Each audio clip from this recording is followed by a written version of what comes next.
Laura, thank you so much for joining me on 20 Minute Leaders. It's been years since we saw each other. Yes, yes. Definitely years. But we're closer now. We're definitely closer now. So just a little bit of background on how we met is it's been 6 years or 7 years ago when I had the setup with Drew Bend, who's now the GSB, and we came right out of the launch program, and you were so kind to join in as one of our advisors and help guide us along the way over that incredible experience. So thank you again after all these years for your time, and I really hope we get to collaborate again on my next venture, which will hopefully come soon, maybe with Drew. No problem. Yeah. Today you're running the Berkeley Catalyst Fund, but before we get into what that is all about, which is fascinating, I'd love for you to tell me a little bit about your background, some of the things that interest you, and how you got to where you are today. Okay, so I was trained technically, I have a PhD in chemistry. So I did my undergrad at Columbia, and then I went to Berkeley for my PhD. And probably the most impactful part of that was my advisor taking me to Taiwan my last year of graduate school. And I worked in an institute he started there. I was writing my thesis and teaching people there about the kinds of work we did. And it was just a fascinating time. It was my introduction to Asia. And I loved it. I just loved it. And it really impacted my life after that. So when I came back and started working in the US, my comfort zone was at that interface of US and Asian companies. So I was always collaborating with companies in Taiwan and Japan mostly at that time. And, what was it about Asia and that experience in Taiwan that really captured your interest over there? I think it was like constant intellectual stimulation because everything was a challenge, Yeah. Even going to the market to buy vegetables, I had to learn my numbers. I had to learn some basic words in Mandarin, right? All this stuff. And I would go and practice. And, the markets at that time, everything was done by bargaining. It wasn't like a posted price. So I would really have to practice my numbers. And it was so much fun. It was like a sport. And I would go each week, and the vendors would see me improve each week, and they're very encouraging. It was kind of funny. Okay, so Laura, I want one advice for bargaining in Asia. Give me one advice. Oh, well, they taught me, you do a bit of back and forth, and then you storm out of the stall. You storm out.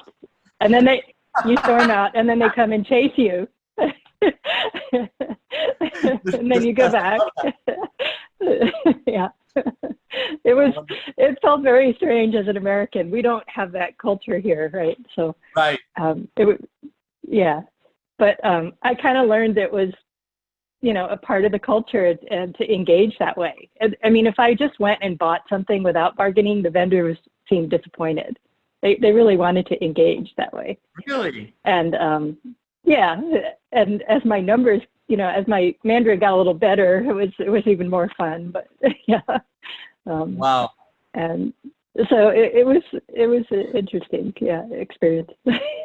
Okay, and so you form these relationships with Asia, which then formulate into much deeper rooted engagements over the next few decades, right? Yes.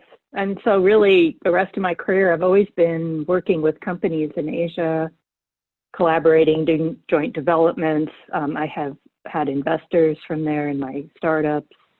And it's been great. And I think, and for Berkeley Catalyst Fund, we have a number of investors from Asia as well. So I've always been working that interface between the US and certain parts of Asia where I've been. I haven't been everywhere. And each country is different. Sure. which I think sometimes in America we don't appreciate. You know, we just kind of gloss over it, but they are different. So then, yeah, what is so it that, about? So tell me about the Berkeley Catalyst Fund, because it's a unique form of a fund that's actually in partnership with right, the University of Berkeley. right.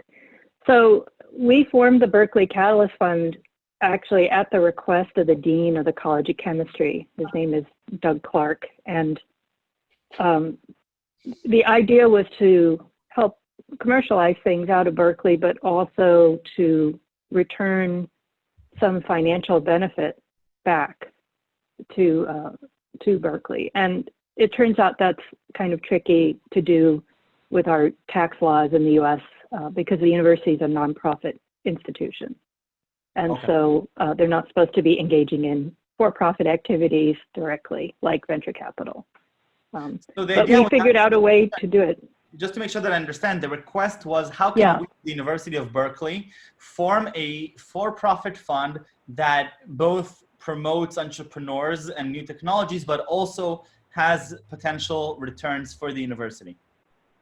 Right. So they didn't form the for-profit fund.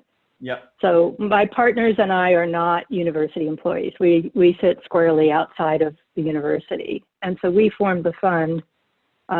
But we do have the UC Berkeley Foundation as a limited partner in the fund. And the foundation is allowed to do that.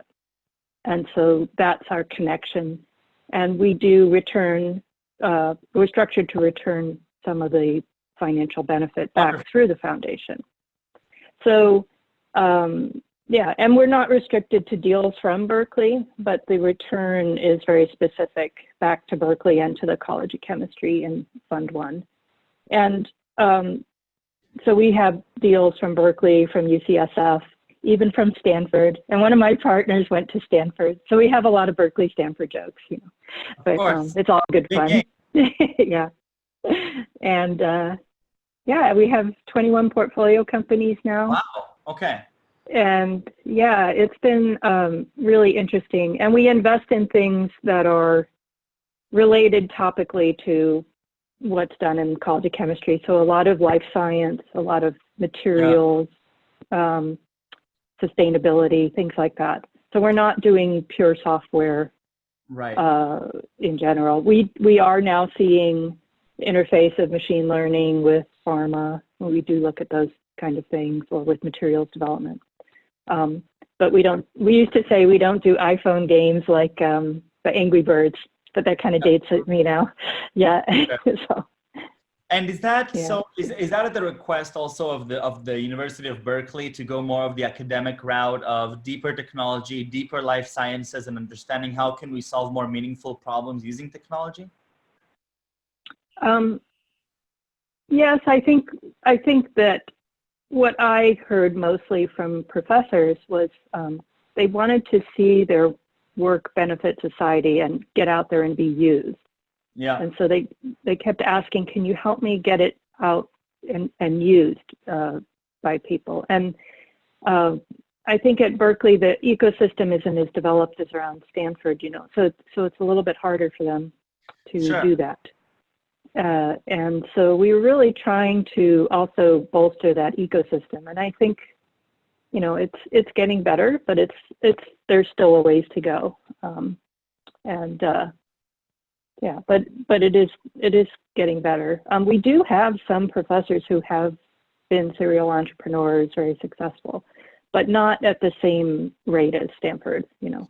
And there are a lot of professors who have things, but they're sort of afraid to go into being, you know, a startup founder because it's a little daunting. Totally. Yeah. One professor told me that years ago when he started his startup, he literally went out and got one of the For Dummies books because there was nobody else to help him on campus, you know. So different. So, yeah. Yeah, you know, I mean, the experience that I'm seeing on my campus is that pretty much anywhere I turn, there's a different student group or a different VC that has presence on campus. You know, we have these campus heroes for practically every large VC in the Valley, and they have these hidden spies among students. I might be one of them that goes around And literally Yeah. go into the engineering building, go into the basement, and just start talking to some of the PhD students over there and seeing what they're working on, and it's incredible. Right. Yeah. So, so my partner Ted and I are graduates of the College of Chemistry, and because of that, I think there's a comfort with calling us that isn't there with most VCs, and so we're often referred to as the first safe phone call. So I get phone calls sometimes from professors saying, I think I have something, but I'm not sure. I love that. Or I've had something in stealth mode for years on grant money, and I think it should come out now, but I'm not sure. Can you just take a look and tell me what you think? And right. So, I think they're very guarded about that kind of work with most folks. But so we do enjoy early access and special relationship. We also have that with the tech transfer function at Berkeley. Okay. And so are the terms set, or how does the fund actually operate? So I'm assuming this is early stage, pre-seed and seed, and then how do you actually structure the deals often? Right. So we did start as a seed Series A type fund. Okay. And we both lead and follow in deals. So if we're leading the deal, we're structuring the term sheet, leading the diligence, all that kind of stuff. If we're following, some other venture firm is doing that. So we actually like to spend quite a bit of time getting to know the teams and working through what the plan is and what the term sheet should be. And we also help them assemble that syndicate when it's a first-time entrepreneur, because they don't really have the connections to do that or know how to do it really. So it's a lot of educational stuff going on in the process of this. Now, one thing that did happen that's very nice for us that was unexpected is we also get invited into large and sometimes later stage deals that normally a small first-time fund wouldn't see. And that's because of the connection back to Berkeley and that we're benefiting Berkeley. So wonderful. We have been invited into Series B. We just did a Series C. So that was not expected. And, we're a small check size compared to the really big life science VCs, but that's okay.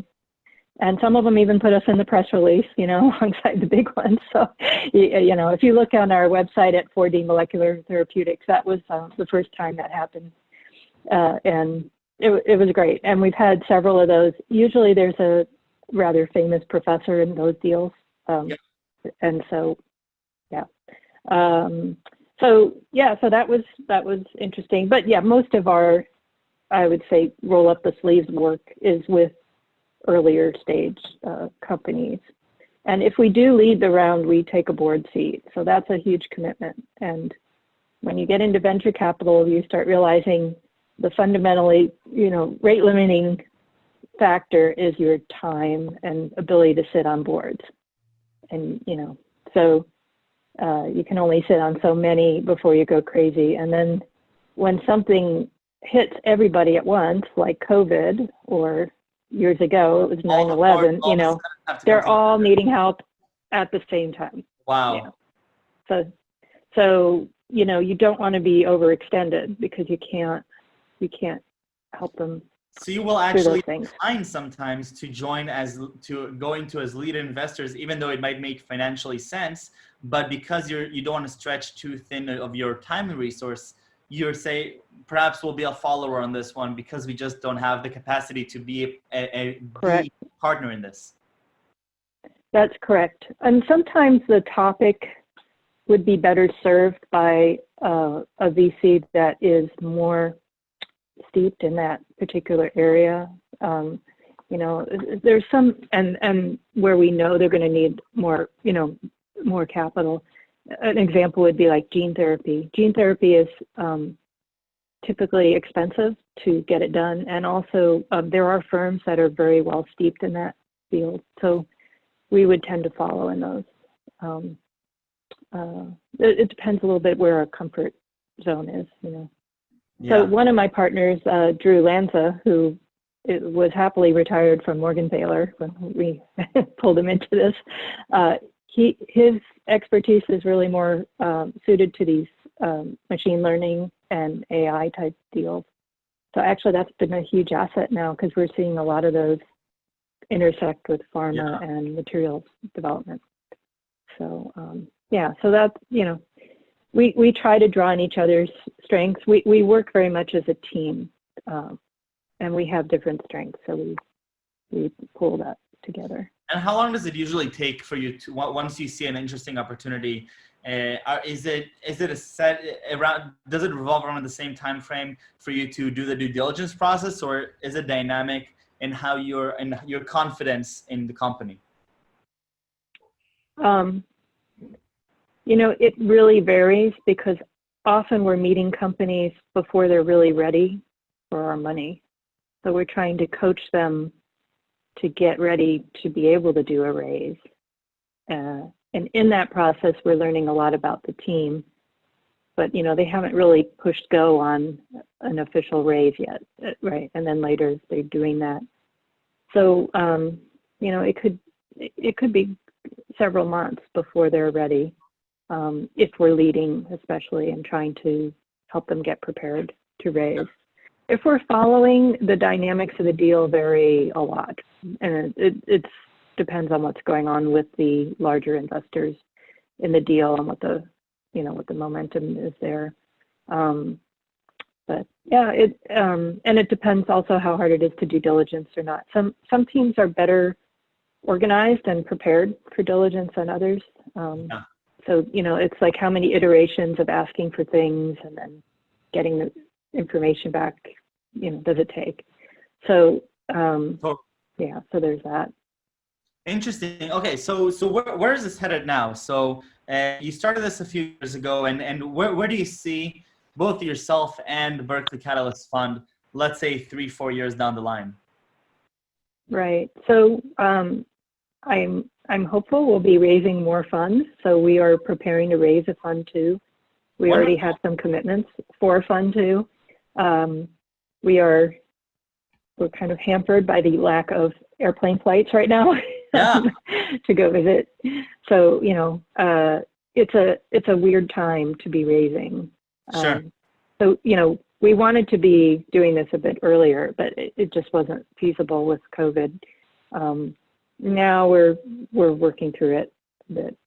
So I see us growing the firm modestly, because you need more partners as you grow. Of course. And also expanding our reach. I think we do see quite a bit from Stanford. We'd love to spend more time there and do more out of there.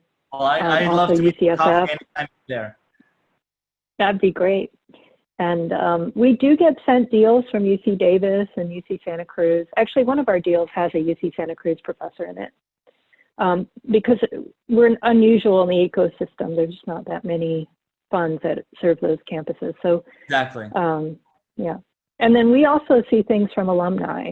We're not restricted to a deal coming out of the university. Definitely. So, Wonderful. And, we have a very healthy deal flow. That was one of the first questions investors asked us, would you have enough deal flow? Right? I'm sure. And it's an overwhelming amount of deal flow. In fact, it was overwhelming before we had our website up. And I was a little worried about what's going to happen when we have a website because, then everybody sees us. So, but that's a good thing. The more you see, the smarter you get, and it helps you filter things out. And some of our investors have participated in deals with us, they co-invest alongside us. And the comments I get from some of them is that our deal flow is higher quality than what they see in a lot of other firms. And I think in some ways, working closely with the universities is kind of a natural filter. So, we're not getting the deals that violate fundamental laws of thermodynamics or stuff like that, which I have seen that in other firms. So, so it's nice to have high quality deal flow. I love that. No, Laura, you are such an inspiration to me back then, still now, and I know how much value you gave me personally as a rising entrepreneur. and I'm sure that you give a same, if not higher, value to all your portfolio companies. So definitely, I'm looking forward to reaching out when I have my own venture and collaborating again. And please do. Sure. Definitely. Yeah. And before we leave, I have to ask you the last question. 3 words that best describe you. Right. I guess tenacious is one that I was reminded of the other day. I'm very relationship oriented, and venture capital is a relationship business. And